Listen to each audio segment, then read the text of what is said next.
Getting some more updates now, we're learning that the Delhi government has assured the citizens of constructive debate on toxic air crisis in the upcoming winter session in the assembly. In fact, Minister Kapil Mishra has said that the discussion will also allow citizens to compare track record of the Aam Aadmi Party government in Delhi and the BJP governments now.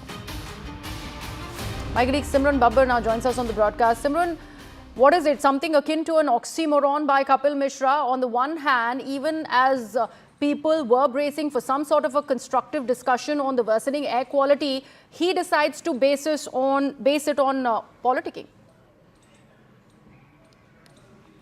Well, absolutely. As rightly pointed out, this time what has been coming forward that Delhi Cabinet Minister Kapil Mishra has challenged the previous government in the national capital, Aam Aadmi Party, to come and debate on the pollution matter, as it also challenges what really caused and the effective working operational solutions that have been given in the national capital regarding the air pollution issue. And that is what has come forward. And these are the latest, in fact, statements that have been coming forward by the Delhi government, as it is also in the past alleged that the Aam Aadmi Party had done nothing so far as the implementation strategy on combating the pollution in the national capital is concerned, whereas the Delhi government and their environment minister Manjinder Singh Sirsa has also claimed that from over the past few years till this year, there have been reduction of the AQI levels that has been witnessed, even though the situation cannot be cured or combated in